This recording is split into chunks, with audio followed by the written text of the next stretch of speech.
یہ ساری صورتحال کسی بھی فلم کے سین کی طرح لگ رہی تھی۔ انجان ملک میں انجان لوگوں کے ساتھ رابطے ہمیشہ ہی نقصان دیتے ہیں، لیکن میں نے سوچ لیا کہ مجھے اس لڑکی کی بات پر ایک بار اعتبار کرنا چاہیے، کیونکہ اس کی آنکھوں میں سچائی صاف نظر آ رہی تھی۔ ویسے تو روزانہ رات کو میں 9 بجے ہی سو جاتی تھی، کیونکہ میں نیند کی بہت پکی تھی اور صبح 8 بجے میری آنکھ کھلتی تھی۔ لیکن آج رات میں نے فیصلہ کر لیا تھا کہ میں سوؤں گی نہیں، اس لیے میں نے دودھ بھی نہیں پیا اور شوہر کی ڈانٹ سے بچنے کے لیے وہ دودھ باسکٹ میں گرا دیا۔ کچھ دیر کے بعد مجھے محسوس ہوا کہ میرا شوہر کمرے سے باہر گیا ہے، شاید اسے کسی کی کال آئی تھی۔ اس پر میں نے گھڑی کی طرف نظر دوڑائی تو 12 بج رہے تھے اور ٹھیک اسی وقت میری چیخ نکل گئی، کیونکہ کھڑکی کے راستے کوئی کمرے میں کودا تھا۔ میں نے ایک لمحے میں اسے پہچان لیا، وہ ٹینا تھی۔ ابھی 2 ماہ پہلے ہی تو میری اس سے ایئرپورٹ پر ملاقات ہوئی تھی۔ مجھے وہ دن یاد آنے لگا۔ ایئرپورٹ پر معمول کے مطابق گہما گہمی تھی۔ میں زندگی میں پہلی بار ہوائی سفر کر رہی تھی، اس لیے بہت نروس ہو رہی تھی۔ ایک طرف مجھے جہاں اپنے شوہر کے پاس جانے کی خوشی تھی، وہاں دوسری طرف میں پریشان بھی ہو رہی تھی کہ میں صحیح سلامت پہنچ بھی پاؤں گی یا نہیں۔ میرے بہن بھائی مجھے ایئرپورٹ پر چھوڑ کر خود واپس جا چکے تھے اور میں اپنی فلائٹ کا انتظار کر رہی تھی۔ تبھی اچانک میرے ساتھ ایک لڑکی آ کر بیٹھ گئی۔ وہ کافی امیر کبیر معلوم ہو رہی تھی، لیکن میں نے نوٹ کیا تو وہ بہت گھبرائی ہوئی سی تھی۔ بار بار پہلو بدل رہی تھی اور اس کی حرکات و سکنات سے لگ رہا تھا کہ جیسے یہ کسی سخت پریشانی میں ہے۔ کچھ دیر تو میں اسے دیکھتی رہی، پھر مجھ سے رہا نہیں گیا تو میں نے اس سے پوچھ لیا کہ خیریت تو ہے؟ آپ کچھ پریشان لگ رہی ہیں۔ وہ میری طرف دیکھ کر بمشکل مسکرائی اور کہنے لگی، نہیں ایسی کوئی بات نہیں، اصل میں یہی میرا پہلا ہوائی سفر ہے۔ میں دبئی اپنے شوہر کے پاس جا رہی ہوں، اس لیے تھوڑا گھبرا رہی ہوں۔ تو میں مسکرا دی کہ وہ بھی میرے جیسی مشکل کا شکار ہے۔ تو میں نے اسے اپنا تعارف کروایا اور بتایا کہ میں بھی اپنے شوہر کے پاس ہی جا رہی ہوں۔ اس نے اپنا نام ٹینا بتایا۔ جب تک ہمارے فلائٹ نہیں آئے گی ہم لوگ باتیں کرتے رہے اور خوش قسمتی سے ہمیں سیٹ بھی ایک ساتھ ہی ملی۔ بس تو بھرپور راستہ ہم دونوں ایک دوسرے سے باتیں کرتے ہوئے دبئی پہنچ گئے۔ میں نے تو اسے اپنا فون نمبر بھی دیا تھا اور کہا تھا کہ تم مجھے کال کرنا، اگر قسمت میں ہوا تو ہم نے دوبارہ ضرور ملیں گے۔ میں تو ٹینا کو بھول چکی تھی، لیکن وہ رات کے اس پہر میرے کمرے میں کیا کر رہی تھی میری تو کچھ سمجھ میں نہیں آ رہا تھا۔ اس نے میرے منہ پر ہاتھ رکھا ہوا تھا تاکہ میں چیخنے سے باز رہ سکوں۔ پھر اس نے مجھے کہا کہ میں اپنا ہاتھ ہٹا رہی ہوں، لیکن تم وعدہ کرو کہ تم چیخو گی نہیں۔ میں نے ہاں میں سر ہلایا تو اس نے اپنا ہاتھ ہٹا لیا۔ میں نے حیران ہوتے ہوئے پوچھا کہ تم یہاں پر کیسے؟ وہ مجھ سے زیادہ حیران نظر آ رہی تھی۔ مجھے کہنے لگی کہ میں تو یہاں اپنے ایک کام سے آئی تھی، لیکن تم بتاؤ کہ تم یہاں پر کیا کر رہی ہو؟ مجھے اس کی بات کچھ سمجھ میں نہیں آئی اور میں نے پوچھا تمہیں میرے گھر میں کیا کام ہے؟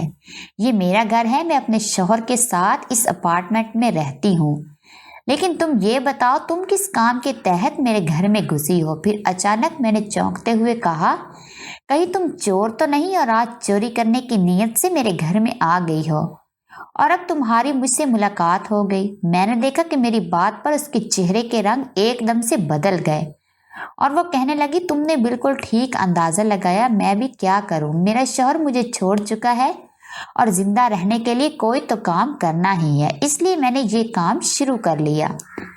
جانے کیوں، لیکن مجھے اس کے لہجے سے ایسا لگا کہ وہ صاف جھوٹ بول رہی ہے۔ لیکن پھر میں نے سوچا کہ وہ بھلا اور کس مقصد کے تحت میرے گھر میں گھس سکتی ہے۔ یقیناً میرا اندازہ درست ہی ہوگا۔ اچانک ہی دروازے پر کھٹکا ہوا تو اس نے جلدی سے آگے بڑھ کر دروازے کو لاک کر دیا اور کہنے لگی کہ کسی کو بھی میری یہاں موجودگی کے بارے میں ہرگز بھی مت بتانا۔ میں جانتی تھی کہ دروازے پر میرا شوہر ہی ہوگا، لیکن وہ جس بری طرح سے گھبرائی ہوئی تھی، میں تو اس کے بارے میں مشکوک ہی ہو رہی تھی کہ جانے یہ کر کیا رہی ہے۔ اس نے مجھے چپ رہنے کا اشارہ کیا اور موبائل پر کسی کو کال کرنے لگی۔ وہ مجھ سے کافی فاصلے پر جا کر بات کر رہی تھی، اس لیے مجھے بالکل بھی سمجھ نہیں آیا۔ کچھ دیر کے بعد ٹینا نے موبائل اپنی جیب میں رکھا اور مجھے کہنے لگی کہ جیسے ہی میں کھڑکی سے کود کر یہاں سے چلی جاؤں گی تم